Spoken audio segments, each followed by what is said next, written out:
sa laptop, pero try natin dito sa may cellphone. Alright, good morning again at pakishare na lang po. At yung ating mga kapatid dyan, pasensya na po at nagkaroon tayo ng problema sa ating computer, no? Problema tayo sa ating computer, mga kapatid. At magpapatuloy tayo. Okay? Talaga sadyang kaproblema lang po. Alright? So I hope tayo po ay pwede na tayo dito siguro. Amen. Pwede na po tayo siguro po dito. Na umaga po. Bawat isa. Okay, pasensya na po at nawala po yung live natin. Dito na lang tayo po. Okay? Medyo malaki nga lang yung aking mukha rito. Pero okay na to. Okay na dito. At least meron tayong nakikitang sound check dito sa cellphone. Okay na kaya? Okay na kaya dito sa cellphone? Ha? Good morning. Sound check. Dito na lang sa phone. Dito na tayo sa phone mag-usap-usap. Okay, anyways, at salamat sa Panginoon na tayo po ay magpapatuloy sa ating aralin. No? Kagaya po ng aking sinasabi, napakaganda po ngayong umaga na makita po natin yung kahalagahan, no, ng salita po ng Diyos. At dito po sa ating binasa, makikita po natin dito yung kung paano po naglingkod si David sa kalagitnaan ng kanyang pain. Sabi po ng Biblia, okay, sabi po ng Bible dito sa chapter number 16 in verse number 12, makikita po natin dito, mga kapatid, no, na si David ay patuloy naglilingkod sa Diyos. No? Sabi ng Bible, when David betray and by his counselors and his son Absalom start rebel against him, David journey in 2 Samuel chapter number 16 show us what it means to keep serving and trusting God even everything goes wrong. No? At makikita po natin dito, mga kapatid, at nasabi po ng Biblia na si David po ay nagpatuloy. Now, ano po matututunan natin dito, mga kapatid? Pasensya na po, nawala po yung ating live, no? At ano po makikita po natin dito? Remember, brothers and sisters, serving God is easy when life is peaceful. Ganun po yan. Let me say again, serving God is easy when life is peaceful. When blessing flows, when everyone supports you. But the true test of your service comes in the time of trouble. Diyan matetest yan, mga kapatid. Diyan matetest yung tunay nating ano po sabihin nito, tunay na paglilingkod. Hindi matetest ang ating paglilingkod kapag walang hindi magandang nangyayari. At yun po yung mga ebidensya rin na tayo po ay palago. Andiyan na po kayo, amen? At pasensya na, nawala lang po yung nagkaroon tayo ng technical error, kaya gumamit tayo ngayon ng mobile phone. But I believe it will help us, brothers and sisters. So, but in Bible says very clear here, in verse number 12, it may be that the Lord will look on my affliction, and the Lord will requite me good for His cursing this day. At makikita niyo po rito, sabi po ng Biblia, in verse number 14, and the king and all the people that were with him came weary and refreshed themselves there. Alright? So, ang pinaka maganda sa binasa natin sa buhay ni David, nung pagkatapos ni David na malaman na si Absalom ay nagsisimula po siyang magrebelde sa kanyang hari o sa kanyang tatay. Ang pinakamagandang ginawa ni David, makikita po natin dito, makikita natin, na sabi ng Biblia, the Bible says, and The king and all the people that were with him came weary and what? Refreshed. Refresh. Ano po? Refresh themselves there. Ano po sabihin yan? Alright? The word refresh here means, makikita po natin, the word refresh here means to reset or to recover our strength. Alright? Refresh means to rest, recover, or recover strength, or renew after, being exhausted. Ganyan po yan. So, makikita po natin dito. At makikita po natin, ang sabi ng Biblia, alright, David and his men came weary. Came weary. Ano po ibig sabihin? Talagang David his men stopped, and the Bible says they stopped to rest their bodies and renew their spirits. And brethren, to be honest with you, that's what we really need in our lives. Kailangan po natin ng, kapahingahan sa ating katawan. Kaya, encourage ko po sa inyo, mga kapatid, walang masama, mga kapatid, na tayo ay magkaroon ng maraming paglalaanan sa gawain ng Panginoon. Pero sabi po ng Biblia, tinuturo ng Biblia na ito po si David, alright, at yung mga tao niya, the Bible says they stop or they are paused, but the Bible says they renew their strength, and spirit. Okay? So, I want you to understand here, makikita po natin dito sa ating binasa na kung ano po yung maganda nating gagawin, pagka tayo po ay nakakaranas, sa lahat naman tayo nakakaranas niyan, araw-araw nakakaranas tayo niyan. Pero ano po yung dapat nating gagawin? Ano po yung maganda nating gagawin pag tayo po ay nakakaranas ng kapaguran or pain, alright? Or ano yung dapat nating maintindihan dito? Tandaan natin, mga kapatid, alam ng Diyos kapag ikaw ay pagod na. Either amen? Alam ng Diyos kapag ikaw ay pagod na. Ano po? At makikita po natin sa ating binasa na si David ay napagod. Tatandaan natin, alam ng Diyos, kapag ikaw ay pagod na, sa katawan man o sa puso, hindi siya bulag sa iyong pagod o luha. Pero makikita po natin dito sa Biblia na tinuturo ng Diyos, number 1, God provides a place of refreshing. God provides a place for refreshing. So, David, according to the Word of God, found a place to rest. The Bible says, a moment to refresh himself in his painful situation, especially when his son Absalom tried to not only intimidate him, but try to overthrow him. But God provide the place of refreshing. Either amen? That's the main thing, brethren, that we understand this morning. That God also gave us place of refreshing. And I encourage everyone, find a place that you can spend much time in prayer.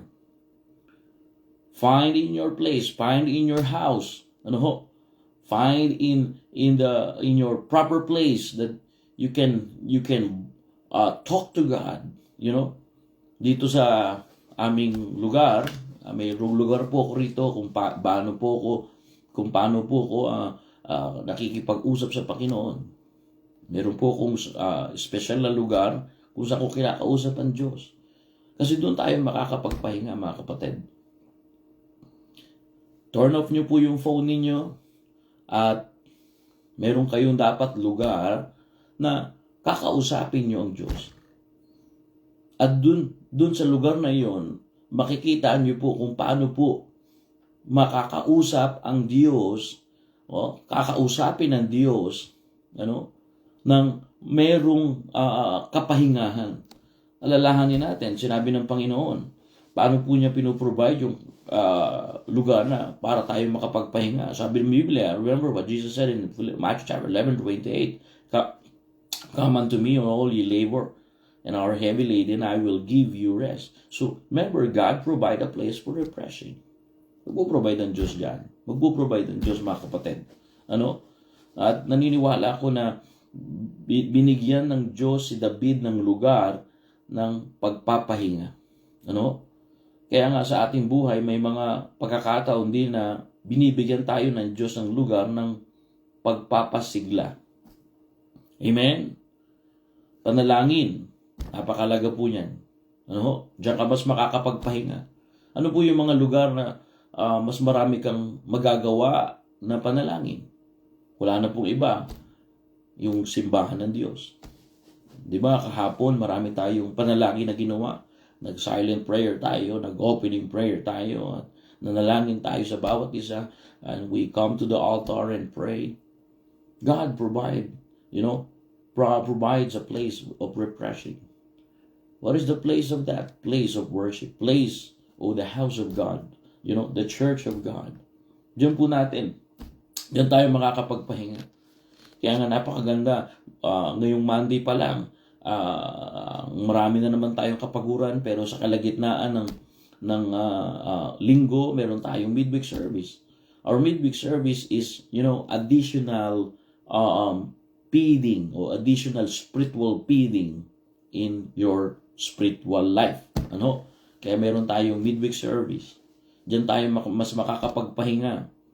Kaya ang sabi po ng Biblia, dito po sa binasa natin, according to the word of God that we read, right here in the text, verse number 14, "And the king and all the people that were with him came weary and refreshed themselves there." God provides a place of refreshing. And David found a place to rest. David found a place to rest. That's why, brethren, in our journey, let me tell you this, in our journey, God also gave you and me, God gave us a place of refreshing. That you can spend much time in prayer. You can have your personal reading of your Bible. O pakikisama sa mga kapwa mananampalataya. You have a quiet moment, brethren, with Him. It is important that we have quiet moment with God. Napakaganda po niyan. Kaya makikita po natin dito, kung paano po si David ay binigyan ng lugar ng Diyos na makakapagpahinga siya. Alam nyo, kailangan natin dito sa church, i-encourage po natin, lalo na po yung mga baguhang mananampalataya, sanayin ninyo, gagamit tayo ng phone, pero sanayin ninyo na, kasi, tinan nyo, ang mundo ngayon ay talagang napakagulo na.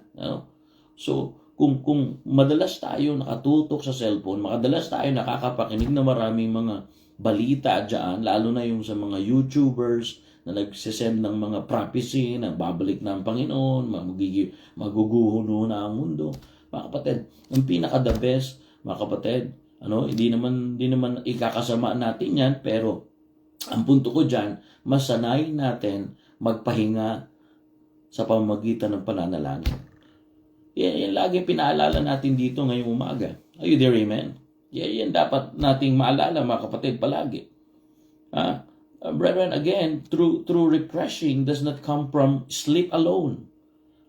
It comes from being close to God.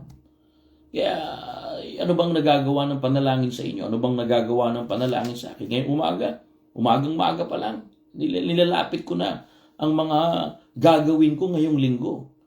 Mahirap, mga kapatid, na gagawa ka ngayong araw ng itong buong isang linggo na to na hindi malapit ang puso mo sa Diyos.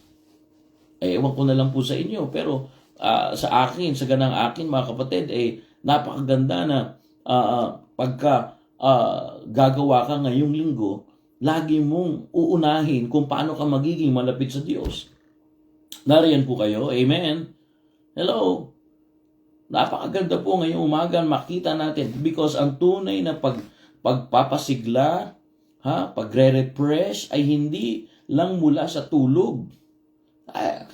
Maraming humihiga pero hindi nakakatulog. Marami pumikit pero gising pa rin. Ayan po kayo? Naranasan nyo na yan na humihiga kayo sa higaan tapos hindi naman kayo nakakatulog. Kaya nga, true refreshing o ang tunay na pagpapasigla does not comes from sleep alone. And brethren, church members, how we can find a place, find a place of refreshing. We need that this week.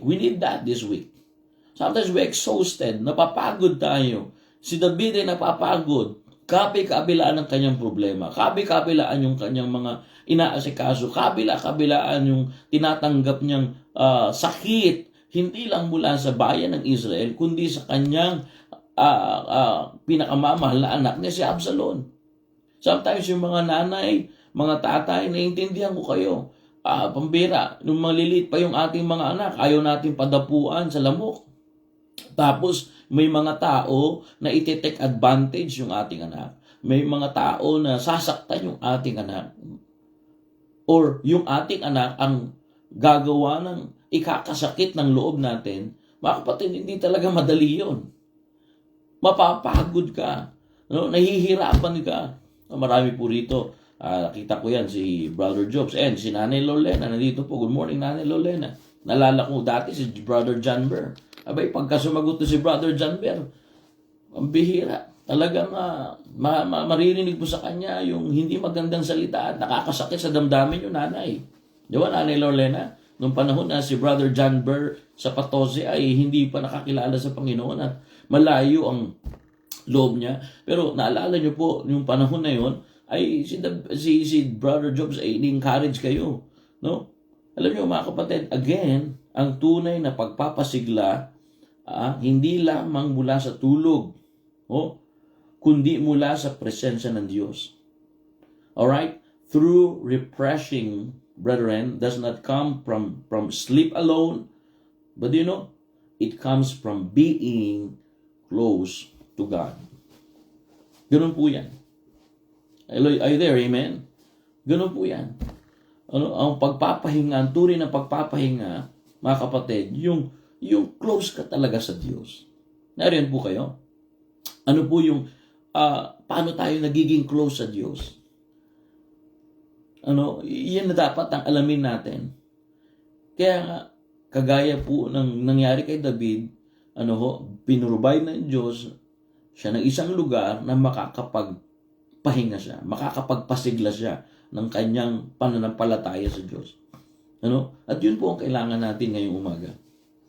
Kaya, naniniwala ko, binigyan tayo ng Diyos ng lugar na makakausap natin siya. Naniniwala ko. Marami tayong lugar na pinupuntahan. Tama po? Marami tayo. Sometimes, pumupunta tayo sa beach, sabi niyo, magbakasyon muna tayo para makapagpahinga. Mga kapatid, ang tunay na pagpapahinga at pagpapasigla, hindi lamang sa pagpunta sa mga magagandang lugar, hindi po masama yan, pero sa atin bilang mananampalataya, ang tunay, na para makapagpahinga po tayo sa ating puso't isipan, yung tayo po ay mas malapit yung ating puso sa Diyos. Kaya ang sabi ng Panginoon, remember what Jesus said, "Come unto me, all ye that labor and are heavy laden, and I will give you rest." See? So, true refreshing does not comes from sleep alone. It comes from being close to God. When your heart is weary, brethren, His presence renew your soul. Alright? Ganyan po yan. Kapag nalalanta, nangihina ang iyong kaluluwa, kapatid, siya ang nagbibigay ng bagong sigla. Kaya sa ating mga magagawa rito, makikita po natin, na kung paano tayo pinatitibay ng Diyos. Ganun po yan. Okay? So, ano pa po ang makikita po natin dito? Alright? Not only that God provides a place of refreshing to King David. Ano? But, brethren, refreshing, alright, God's refreshes us so we can continue serving. Let me say again, God refreshes us so we continue serving. So, the Bible says very clear here that David refreshed so he could continue leading his people while Absalom tried to overthrow him. Ano? Sabi po ng Biblia. No po? So, what does it mean, brothers and sisters? God renews our strength. God renew our strength. Not for comfort only, but so we can keep serving Him. Ano? Yung mga nakarang linggo ay talagang nakakapagod. No? Nakakapagod. Planuhin mo yung gagawin mo. Tapos meron din mga hindrances. At tapos talagang physically napapagod ka. Hindi madali. Si Sister Crisel nga lang ang dami ko sa kanyang pinagagawang mga paperworks. Ay hindi talaga madali. No? But salamat sa Panginoon. God refreshes us so we can continue serving. Not only, number one, God provide a place of refreshing, but this is the truth of the matter. There's nothing new in this program or Bible program. This is what we hear in each every pulpit, in our each every churches every Sunday. Naririnig na natin ito. Paulit-ulit na natin ito naririnig, mga kapatid. Pero tayo ba nagpapasalamat sa Diyos na ang Diyos, mga kapatid, pinatibay, sabi ng Biblia, muli ng Diyos si David. Ano po, sabi po ng Biblia, pinatibay. David was refreshed so he could continue leading his people. So God renew our strength. That's the truth of the matter. God renew our strength. Not for comforts, not for comfort only, or comforts our heart only, but so we can keep serving Him faithfully. So, makikita po natin ito, sabi ng Biblia, pinatibay muli ng Diyos upang ipagpatuloy ang kanyang paglilingkod. At mga kapatid, ganun din po. Ganun din po tayo. Tayo ay pinalalakas ng Diyos, hindi para tumigil, kundi para magpatuloy. Pansinin niyo po, mas napagod ka nung huminto ka maglingkod sa Diyos. Naririnig po kayo, may kausap po ba ako ngayong umaga, lalo na sa mga brothers and sisters natin dito sa Newman and Perth. Nung huminto ka sa paglilingkod mo sa Panginoon, mas napagod ka, di ba? Pero pagka naglilingkod ka sa Diyos, napansin mo, laging bago. Laging may kagalakan sa puso mo. Laging may excitement. Alam mo kung bakit? Kasi ang pinaglilingkuran mo ay buhay na Diyos. Hello? Naranasan nyo na ba minsan na nung huminto ka maglingkod, mas napagod ka? Alam mo kung bakit? Kasi yung kasiyahan mo at yung tunay na pagpapahinga mo, yun yung panahon na ikaw ay malapit at talagang may kasigasigan na maglingkod sa Diyos. Ay, nung ako ay umalis sa church, mas napagod ako eh.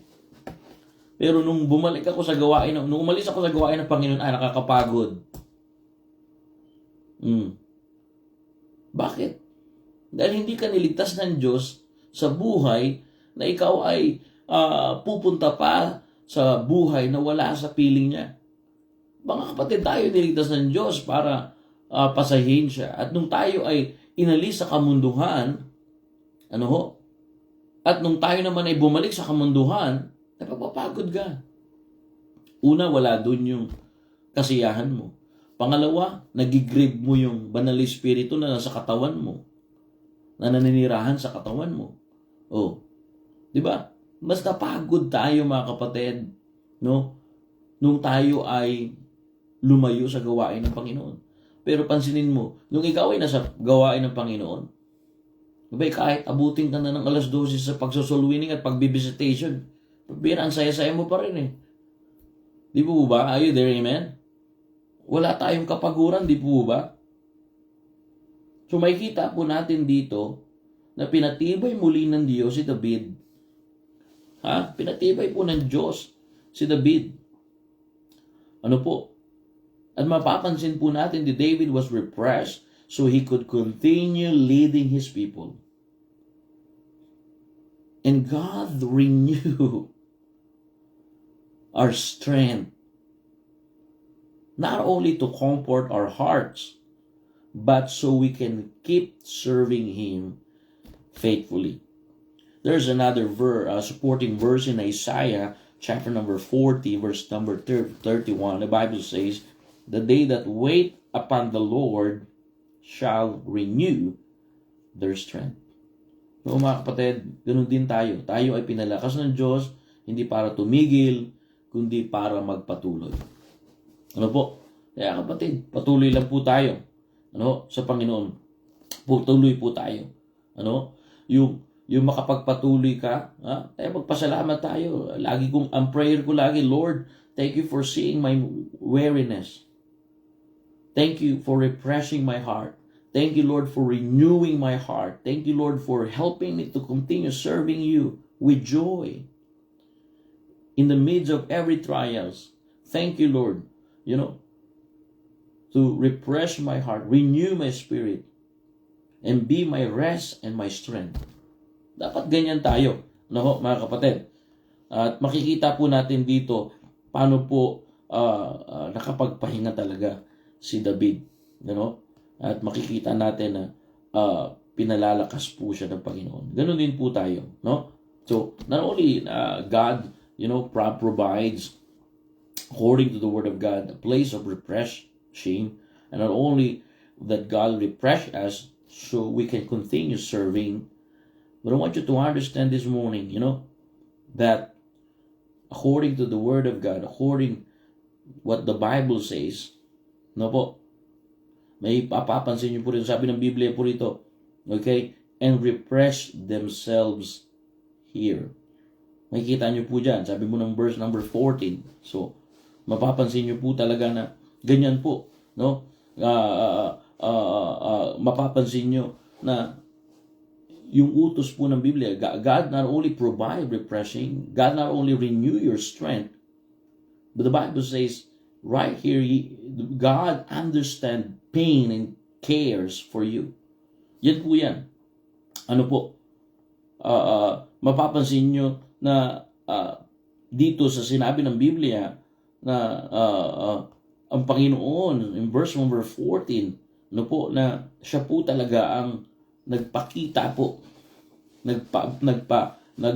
There's a lot of verse, I remember in Isaiah chapter number 40, the Bible says, He giveth power to the faint, and to them that have no might, increasing strength.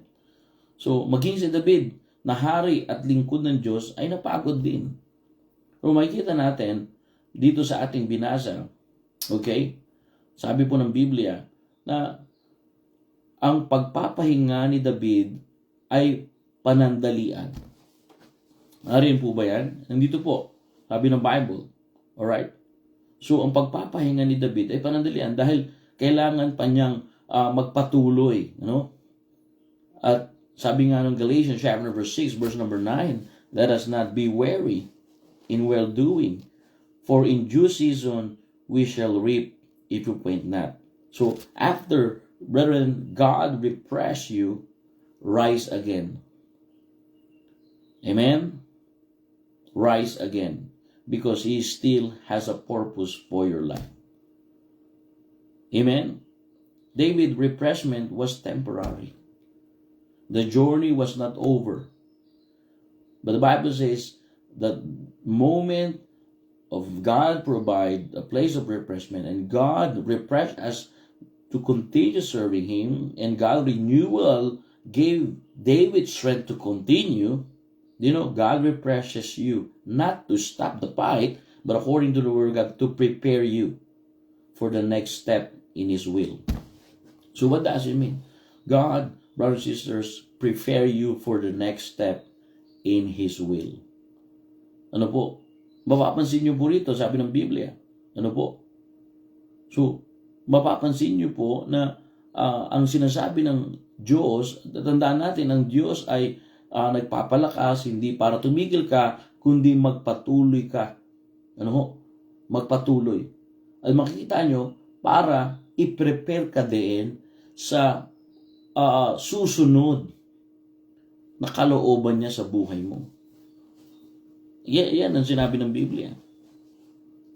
As we read this verse, brethren, according to the Word of God, alright, God refreshes David not to stop the fight, but to prepare him for the next step in His will. Amen?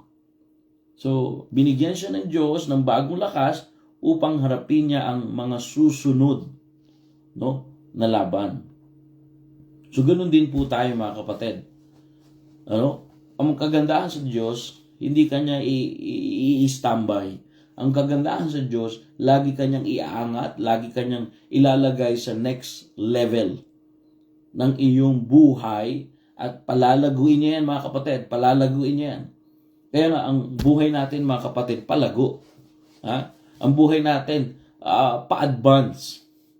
Okay? Ang buhay natin, merong talagang, hindi lang may nababago, kundi merong nadadagdag.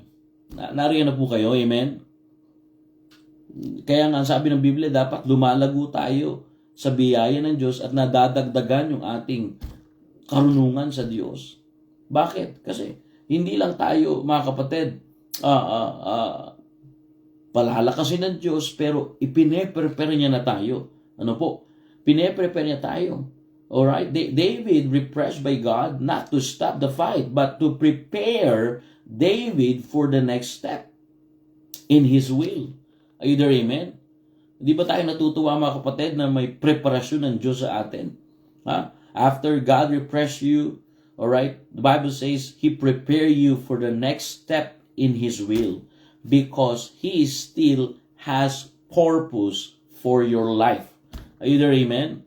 He prepares. Makikita po natin yan. Ano po? Ipe-prepare tayo ng Diyos. Okay? Kaya nakakatuwang isipin, mga kapatid, hindi doon nagtatapos.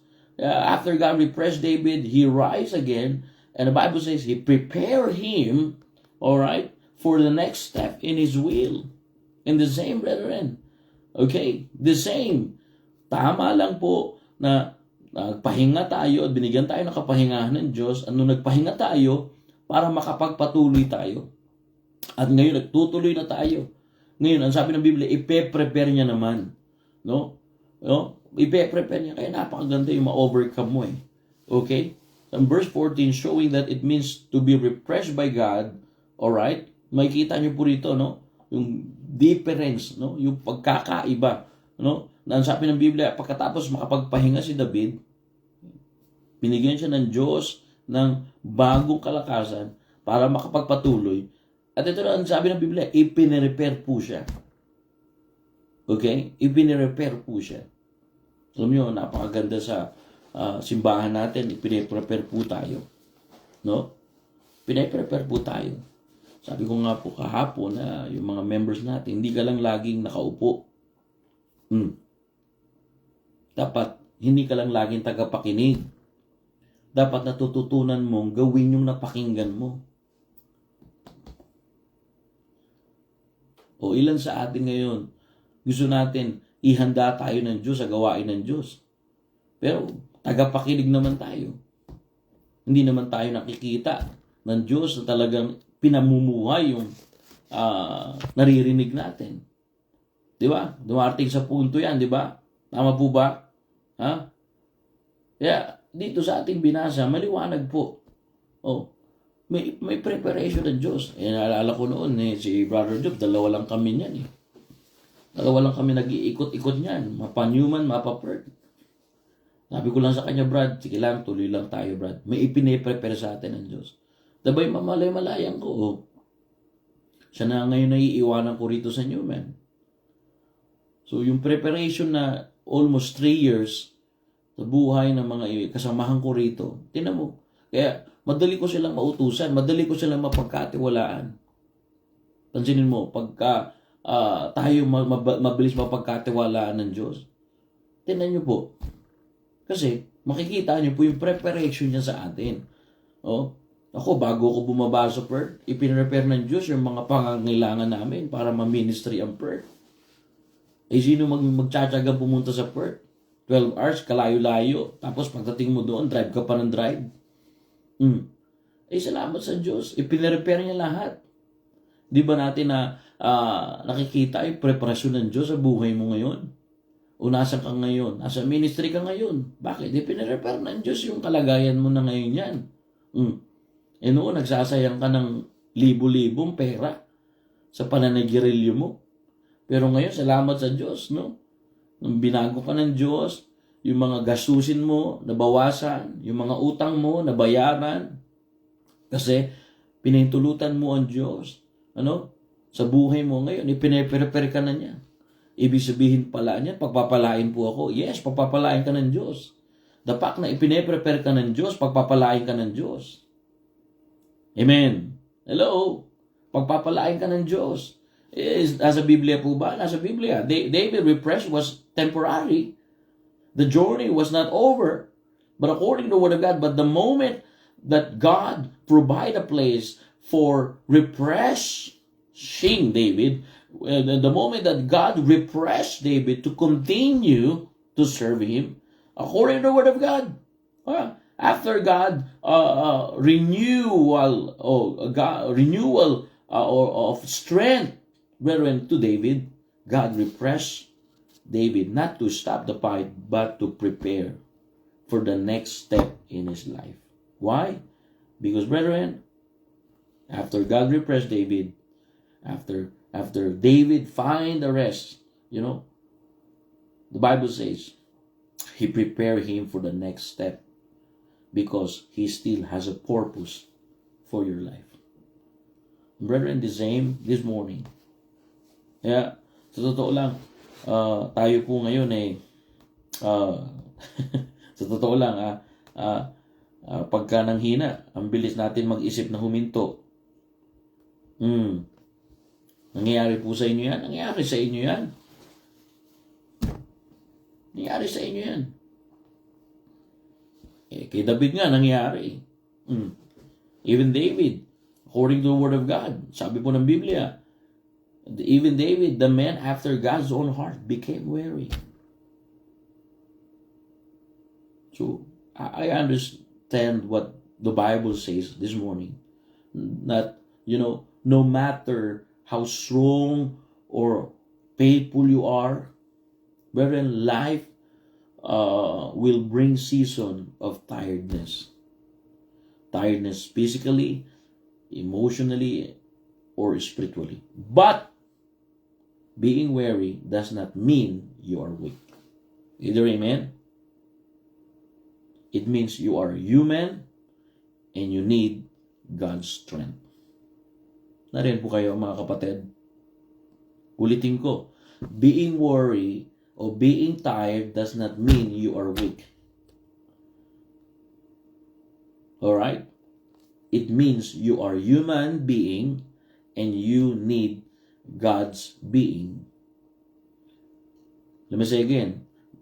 But being weary does not mean you are weak. It means you are human and you need God's strength. Kahit si David ay malapit sa puso ng Diyos. Sabi ng Biblia ay napagod din. Kahit gaano ka katatag, gaano ka katapat, darating ang panahon ng mapapagod ka. Pero ang kagandahan sa salita ng Diyos na kahit napapagod tayo, ang pagkapagod ay hindi kahinaan. Ito ay paalala na kailangan natin ng lakas ng Diyos. Amen? Isaiah chapter 40 verse 29, He gave it power to the faint, and to them that have no might, He increases strength. So, being weary does not mean you are weak. It means you are human and you need God's strength. So, paano natin magagamit ito sa araw-araw na ating pamumuhay? let me say this. When you feel tired and weak, don't quit. I've been there. Please don't do that. Let me say again, when you feel tired and weak, don't quit what God calls you. When you feel tired and weak, don't quit, but instead turn to God, the source of true strength.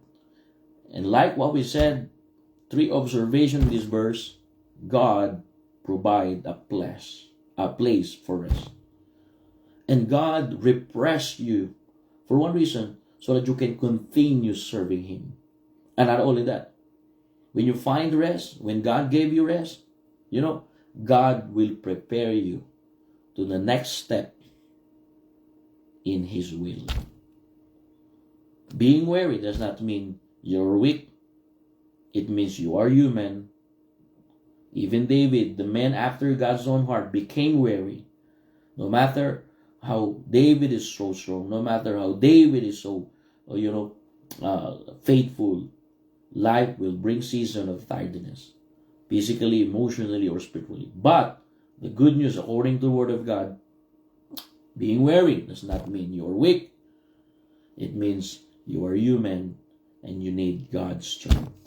Ito ay paalala, mga kapatid, ngayong umaga, na napapagod tayo pero hindi yan kahinaan. Ito ay paalala na kailangan natin ang lakas ng Diyos. When you feel tired and weak, I encourage you this morning, brethren, don't quit. Continue to serve God. Turn to God, the source of true strength. Kapag napapagod ka na, huwag sumuko. Lumapit ka sa Diyos. Sabi po ng Biblia, pinagmumulan siya ng tunay na lakas. I hope the message is clear this morning. No? At tayo po'y napaalalahanan ngayong umaga. Tayo po'y manalangin. Ilang Diyos na makapagiran sa lahat. Nagkaroon man kami ng problema sa aming sound system this morning. We have problem in our sound system, and we have technical error. But thank you, O God, that we have still avenue. We can share our spiritual food this morning. Thank you, O God. When we're tired, when we feel exhausted, we know that life will bring season of tiredness, physically, emotionally, or spiritually. But thank you, O God, that you remind us that being tired or being weary does not mean we are weak. It means we are human, we are limited, and we need you, O God, because we need your strength. And thank you, O God, for this morning. Thank you for leading us in this passage of your word. And thank you for led David and his men to a place where they could rest and be refreshed. Thank you, O God, that your message here is always you renew their strength. Thank you, Lord, that you put David in a special place for comfort and renewal for him and for his people. And thank you, O God. At salamat po sa inyo, Panginoon. Patuloy po kayo nagpapalakas ng mga kakapatiran, ng mga kabigatan po ang dala namin ngayon, naman po kalungkutan, dala ng mga tao na minahal namin sa buhay namin na sila po ay wala na, ay salamat pa rin, Panginoon. Alam namin, nasa sa inyo na po sila. Pray, Lord, for our brothers and sisters that their loved ones died last week. The mother-in-law, Brother Ruel, the brother of my mother-in-law, the father of Brother Mike Flores. And we have 3 members of our church that feel they are tired and lonely because of their loved ones died. But thank you, O God, that you provide a place for refresh or for rest. Please, O God, please, I pray, give us extra strength for this week so we can continue to serve you with gladness. We love you, O God. We honor you. Thank you for your words that recharge our spirit. Thank you, O God, for spiritual food. Bless each everyone here this morning. Save the unsaved and baptize the converts. And we promise we will bring back the glory, for thou art worthy to receive. Lahat po, Panginoon, ibabalik namin ang kapurihan. Dahil nabubuhay kami lamang, ay sa ganang aming Panginoon ay wala kami magagawa. Sa biyaya niyo lamang po kami po ay nabubuhay. Walahin niyo po ang inyong mga anak. Ito po ang aming dalangin sa pangalan ni Jesus. Amen and amen. Okay, so mga kapatid, ay salamat muli at I hope tayo po ay pinagpala ngayong umaga at sa mga members ng church, magpatuloy po tayo sa ating gawain. Ano? Magpatuloy po tayo at magpakalakas po tayo at tayo po mga kapatid ay magpatuloy.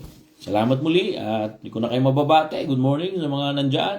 Good morning po at salamat po sa inyo pong pakikinig at hindi ko na kayo mababate mga kapatid. At sa mga susunod na lamang po tayo magbatian. Okay? At patuloy po kayong manalangin. No? Ilang po ang aking prayer po sa inyo.